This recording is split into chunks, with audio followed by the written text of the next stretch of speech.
Hi, this is Roger. Thanks for dropping by. Welcome to the Sunday chat. We are having one this week. We will have one next week as well. On the subject of next weekend, the 8th, Everything in Bloom and Spike and Bud on the 8th happens to fall on Saturday. I've got an Orchid Society meeting next Saturday, so Everything in Bloom will be on the Friday.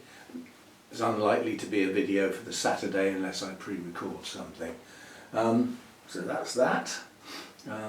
What have we been up to?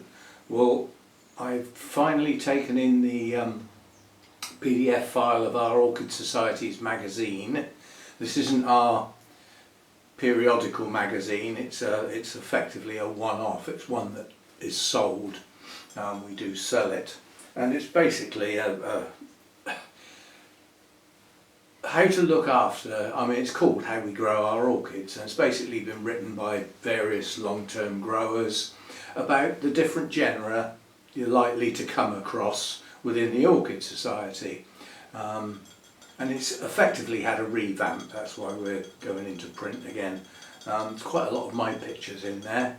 There's quite a lot of the pictures that were in the original that we inherited were old camera type pictures, or pictures that were taken from slides.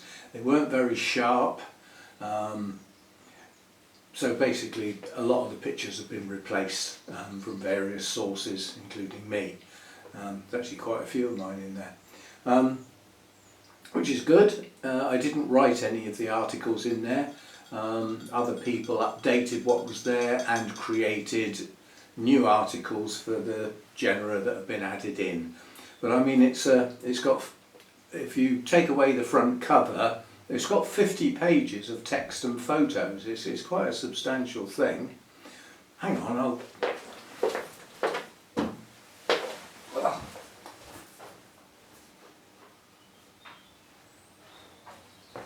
The problem is why we can't print it ourselves. It's an A4. Yeah, so A3 folded magazine. It's as I say, it's quite a substantial magazine. Contents like that. Some nice photos in there. That's one of mine. And it's got a sort of double page.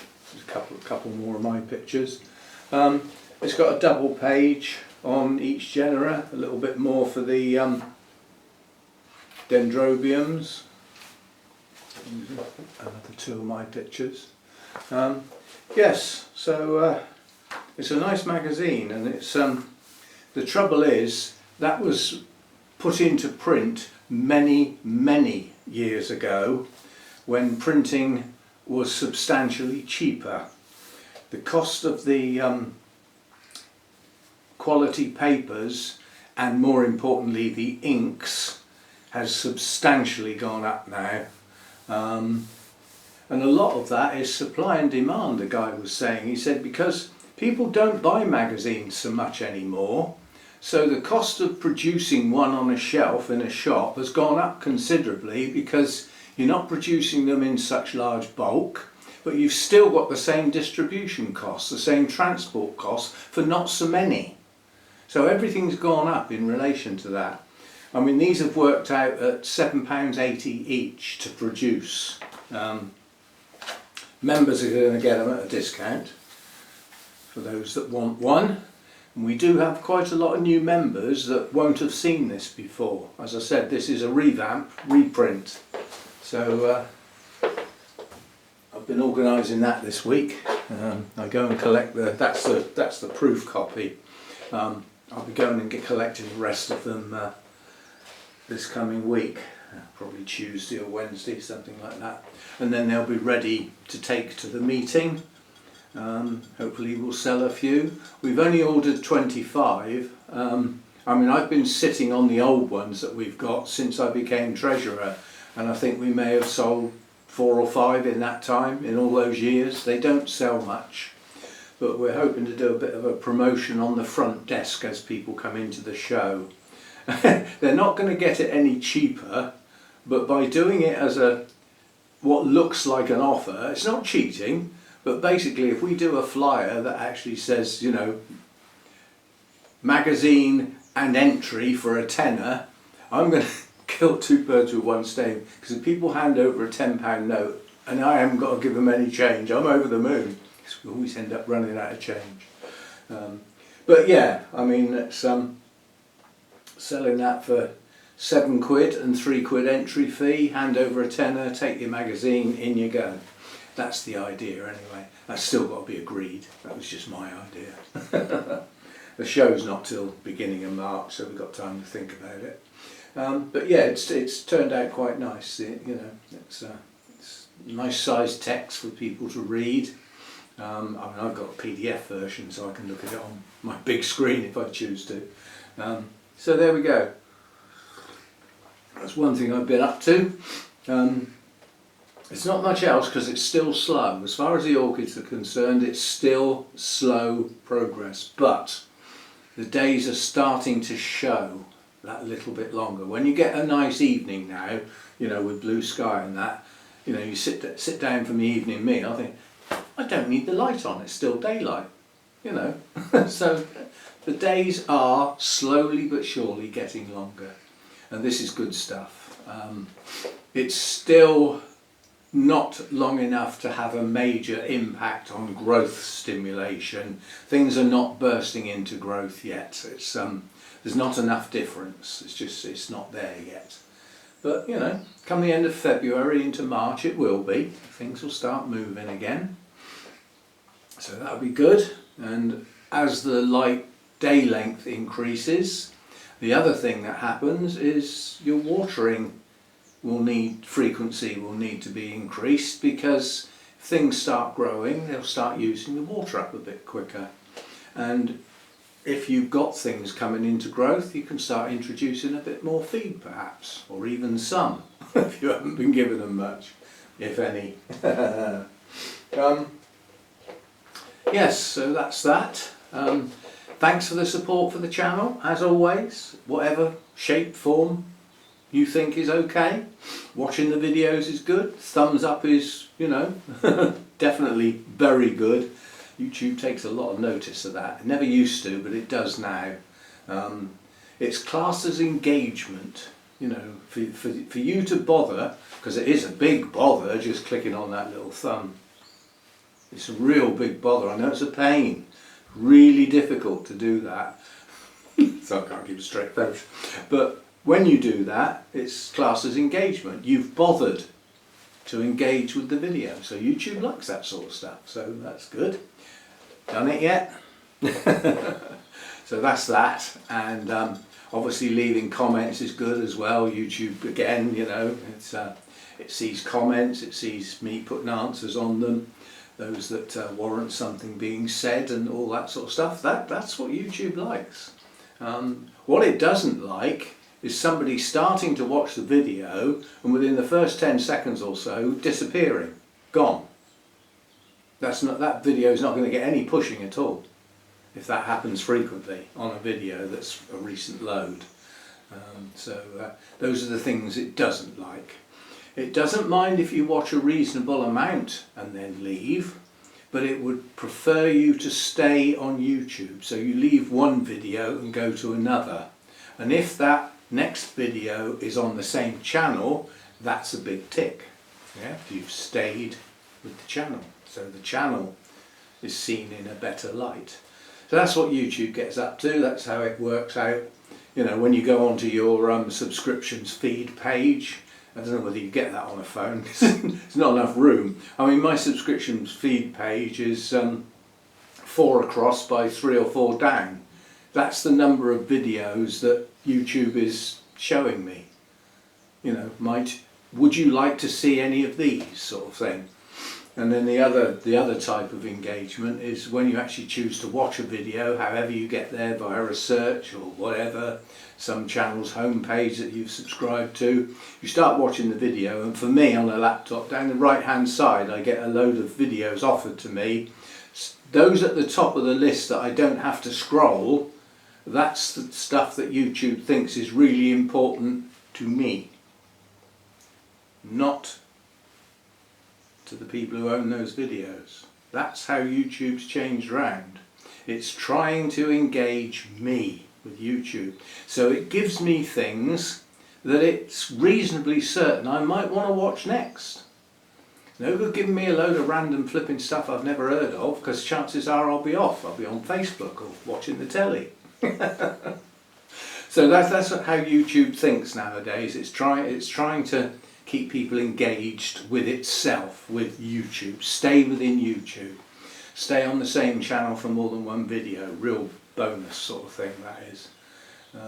You'd think that playlists would be a lot more important, but they're not. They don't. People use them. I mean, if you have a look on my playlist, if you get on my homepage, you click on videos, you get all the videos. You click on playlists, you get a list of the playlists. And you can click on one of them, and one of the options is play all, and it'll just play every video in that playlist. If you click on the playlist called Roger's Orchids, I think there's about 4,000 in there. Every video I've ever made. You don't do that.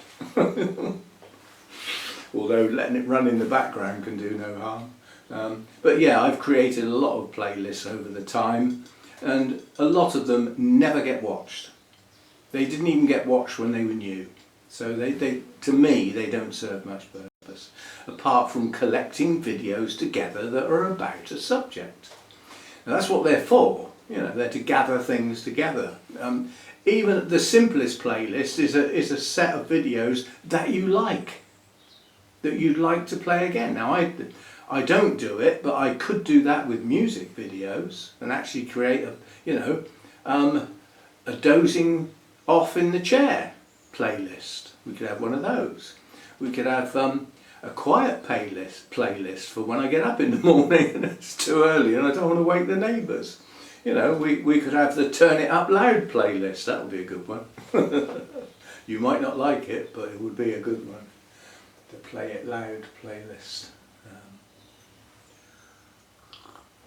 But they don't get watched much. They don't get used. So that's that. Videos coming up. I'm going to go through this coming week. I'm going to do it this week. On the grounds that the time of year doesn't matter so much for Phalaenopsis, not in my world.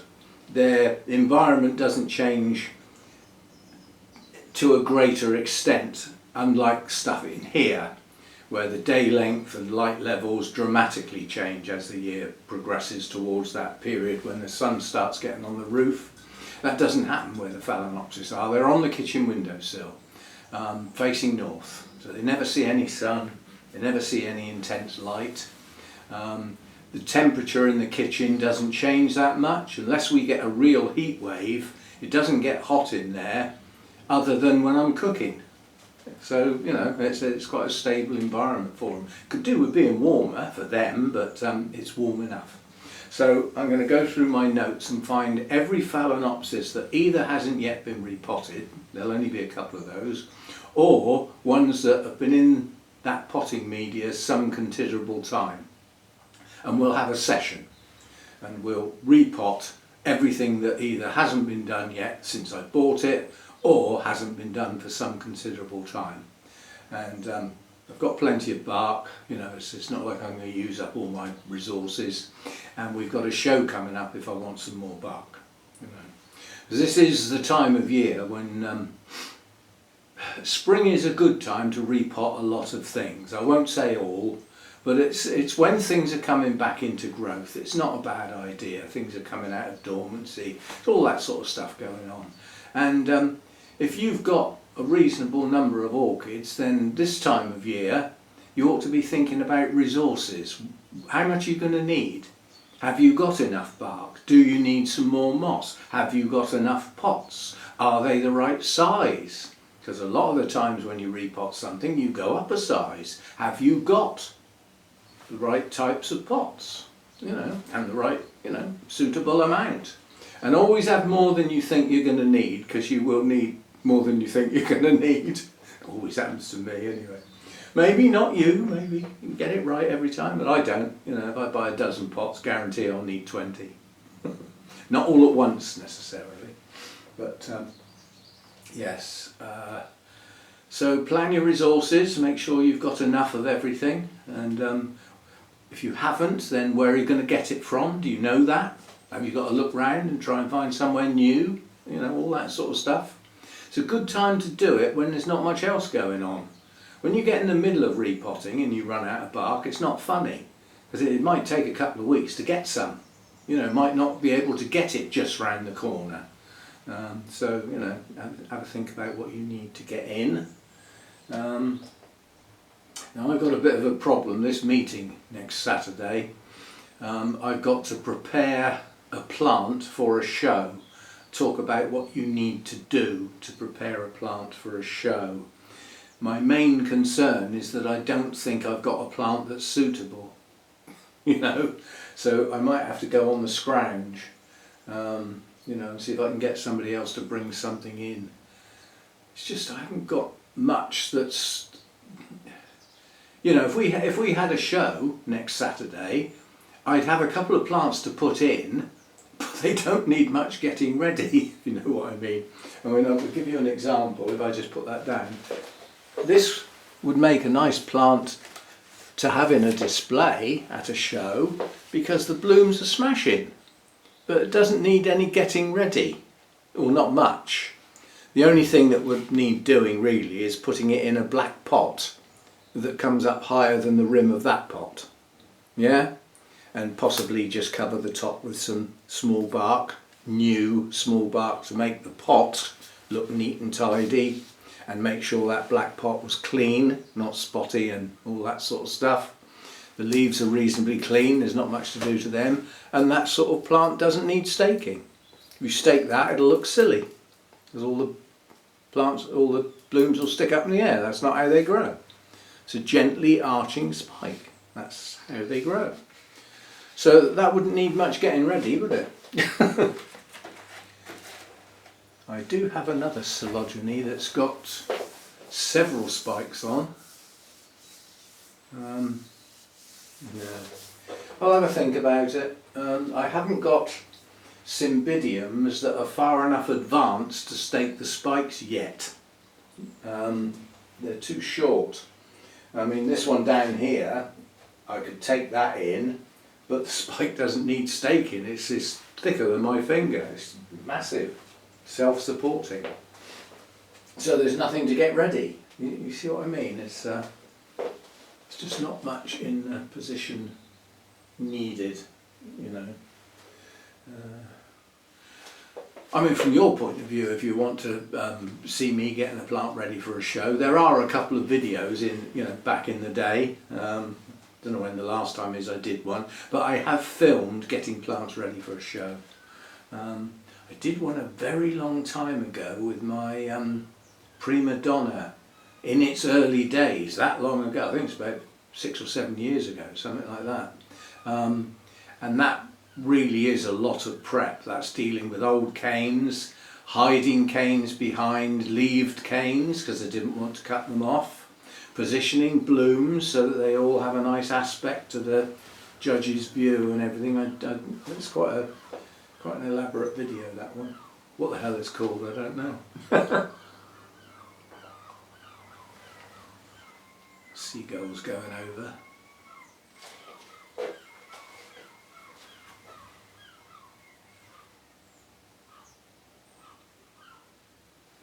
Anyhow, they all... Who decides it's time to move from one area to another? Who says, come on, time to go to the seaside, or time to come back to the fresh water? Who decides? You know, there's a big flock of them. Who decides? Who says it's time to go? You know you know, when you see things like geese flying in V formation, who decides the one at the front? Well, it's the one that's got the map, obviously. Right, that's all that. I'm not going to do a spotlight as such today. I'm going to take the camera off and just have a look at a couple of things. So again, thanks for the support for the channel. You know, it's and a reminder that links to things are in the description of all my videos. There's a link to the Patreon site, there's a link to membership, there's a link to the Buy Me a Coffee, there's a link to my other channel, the Garden and Bonsai channel, and there's probably going to be a video, possibly tomorrow, about my bonsai, because it's the time of year when nothing's happening with the bonsai, and it's a good time of year to bring them in one at a time, get a picture of what they look like now before they go into the growing season, and clean the pots up, get the moss off, get the weeds out, all that sort of stuff, and just to tidy up. Now that's probably a boring video if I filmed all of them, but I can film some of them and just put over the ideas of perhaps what to do this time of year, just to get them looking as good as they can before the buds start to swell. And I mean, the maples will be always the first. The maples will be the first to come out. They're first to produce their leaves. And while I'm looking at each one, I'll be thinking about which ones need repotting.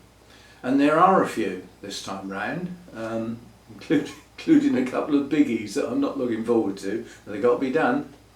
And the main problem with my bonsai repotting is the media, because the 2 bags of grit, one's grit for going in the mix, in the media, and the other is a more decorative grit to top the pot with, to help keep the moss and the weeds down, so that it's not actual soil, it's just stones. Nothing much grows in that any sense, especially when it gets some sunshine on it. And both of those bags are very heavy, and they're both round the front in the carport. So to be able to use them sensibly, they need getting round here, and I'm not sure whether I can lift them or not. We shall see. And the bag of compost is just outside this door. It's leaning against the glass, so that's easily accessible. All my bonsai pots and the wire and the mesh stuff that goes over the holes in the bottom, all of that's down in the shed. My wire and my tools are just in there, and they've got their own shelf in the lounge. And I would probably work on my bonsai here on the workbench. Oh, excuse that funny noise, that's the washing machine. Well, I have to have some clean clothes sometimes, not very often, but yeah, it's making a creaky noise. It's just coming onto a spin. I might have to look into that, because that does sound a bit odd. Let's stop now. Yes, but the problem with the really big ones is that if I do them here, a lot of the compost in a repotting session is not going to go in my tray. It's going to go over the sides on the floor, and if it goes down the back of the workbench, I've got to drag the whole lot out to try and clean it up. So a couple of the bigger ones I might actually do outside on the table, on the decking, so I can stand next to the table, and quite honestly I can make as much mess as I like, because I can just sweep it off the edge of the table onto that bit of garden, a bit of old bonsai compost, gritty compost, won't hurt the plants. So but yes, I have got a couple of big ones that need doing, especially my Deshojo, the biggest one of the lot. It won't be quite as big when I finish, because it's going in a smaller pot, which is unusual, but I'm determined to put it in a different shaped pot.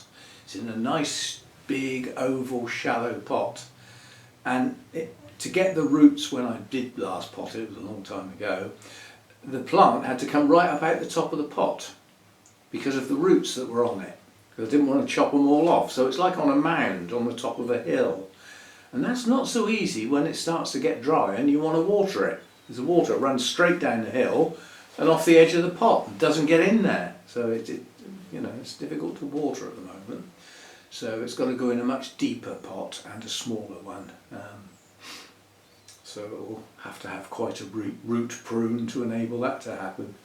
And have quite a lot. That's going to look a bit drastic for those who don't work with bonsai or don't know anything about it. It's going to look pretty drastic, the amount that's going to get cut off and thrown away. So there we go, there's that coming up, the bonsai thing. We've got the phalaenopsis to do. So we've got some work starting. It's not a lot, but it won't all get done on one day, so it'll get spread out, and we'll work towards plodding away at it, as I say. No big jobs all in one big long go. It's like this video. Most of the time I'm standing still. If I stand still too long, my back hurts. Yeah? If I walk around, it doesn't. If I sit down too long, my back might start hurting. It's when it's still in one place, it's not so good. And this is one of the longest videos I do. And it's the same, if I repot lots of plants, I'll be standing in front of my workbench and I won't be moving much. Mind you, I'd have to come over and get another pot, and I'd have all the pots ready, wouldn't I, being a planning person. Anyway, so there's a few things coming up. Whether I can film on Saturday, I don't know. I wish I had actually taken the camera last time. Trouble is I wouldn't have had time to use it. I was just so busy at the last meeting. But at this meeting, there will be some nice plants there. It would be nice to just run the camera along and have a video with a bit of music of some orchids that are not mine for a change. Yeah?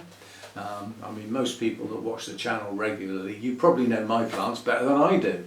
Because you see them often enough, you know. So we'll see how we get on. Right, I'm going to take the camera down because there's a few things I wanted to show you. So a bit wobbly for a minute or two while I get it off the tripod and onto my hand.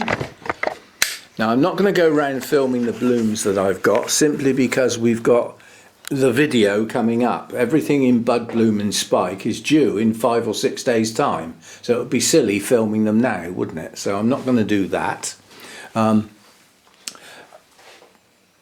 What was I going to do then? Oh, I was just going to show that. That's a shame. That's lasted very well for a Miltoniopsis. It was in bloom when I got it, and it's now finished, and that's 2 spikes. Both finished now, and I'll be looking for some new growths on this now. Quite honestly, the pot's too big and it's in a fibrous mix, so I have to go very, very careful watering that. But once those flower spikes are off, which they will be, I will be doing that, and it should trigger the plant back into growth. Whether it can recognise the day lengths getting any longer yet, I don't know. So the new growths might be on hold for a while, but it should come back into growth in the not too distant future. I mean, how many bulbs have we got? We've got one at the back there, one there. We've got 3 nice bulbs on there. The spikes are on the 2 latest bulbs, and in theory both of those should produce a new growth, so we should get at least 2 new growths on here. It's got reasonable roots, and I don't want to lose those roots, but I do want to get it out of this media. This coir type stuff is pretty good for things that need to stay moist, providing you don't get it too wet, because then it becomes soggy, and that's not the same thing at all. The problem with it is it doesn't last a huge amount of time, and when it goes off it goes quite quickly and doesn't necessarily show.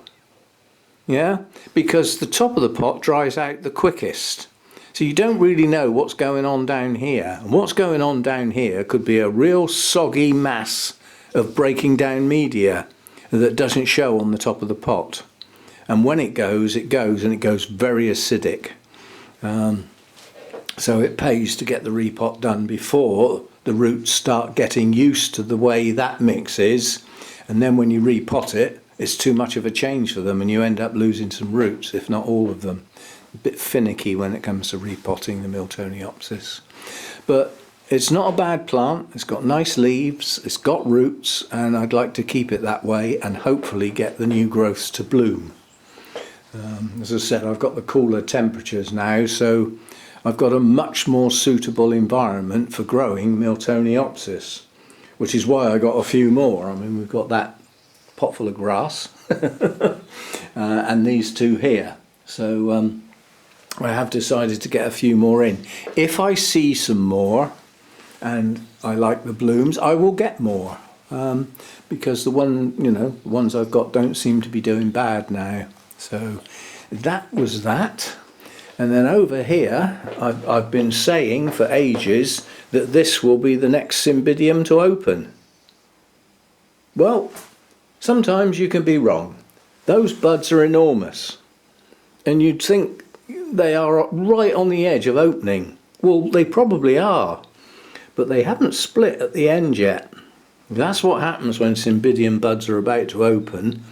There's a bit of separation right at the very end, and as soon as that happens, then over the next day or two they will unfold. But this one's decided to go first. Hannah's one, the one with the virus. So the first one's opening on there. That one's starting to split as well. I'm not going to touch it because otherwise I can't touch anything else. But yeah, that's going to be the first one to open. Now these are much smaller blooms than that last one we looked at, but they're a nice colour and they're a nice pattern.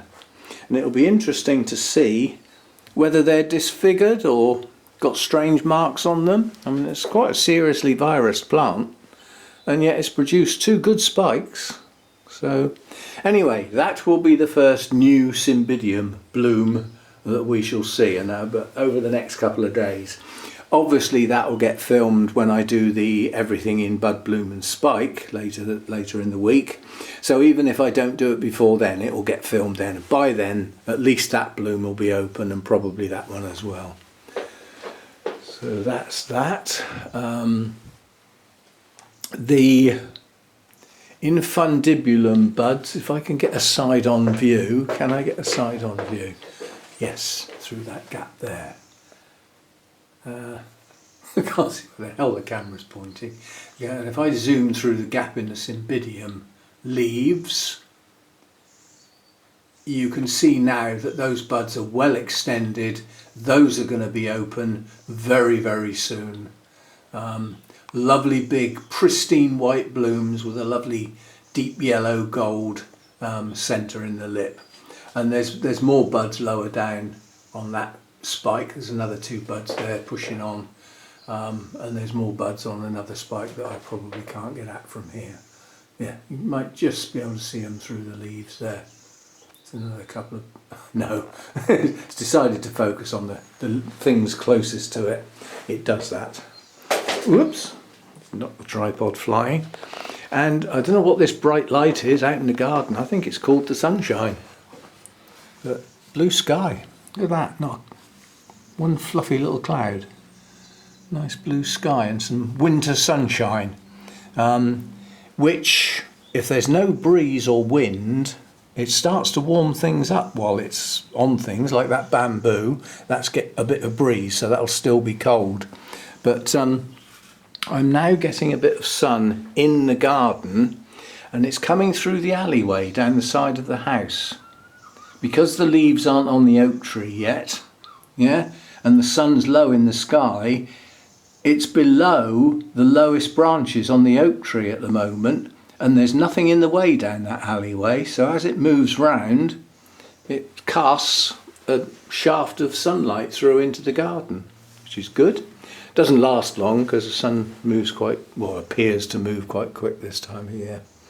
So that's that. And I think that'll do for today. Say I've got a few things to do on the computer, and yeah, all the Cymbidiums have spikes, but there are some that are pushing on their spikes quite nicely, and some that aren't. They've started their spikes, but they haven't started to push yet, and that's as I get used to Cymbidiums, because they're still quite new to me. These are some of the things I realise, like this one here. You've got a nice spike here, but through there you've got another one. That one's pushing hard. That I can see the difference on the length of that spike each day, whereas this one isn't yet. But once it starts, it'll go. And it's the same here. This one here is pushing quite quickly now. Yeah, so as I say, they seem to start their spike, and then they sit there for a while at a relatively short length, and then they suddenly start to move quickly. I mean, when this one was pushing the spikes, you know, they started right down in the base of the plant, and they got to about that big relatively slowly, but then they got from there up to there relatively quickly in comparison. So this one's showing signs that it might be going soon, which is going to be a shame. There's a bloom gone there on that spike, so there's one on that spike. I don't believe that was the first one to open. And then that spike at the back has got one starting to go over near the top there. You see they change colour. So I forget which order the spikes opened in, but they didn't all open at once, and one of the spikes was quite a bit later than the other two. So it's still going to be in bloom for some time. And I mean, this is these are gorgeous blooms. There's no doubt about that. Really nice. Well pleased with this one. Well pleased. So there we go. That will do for today.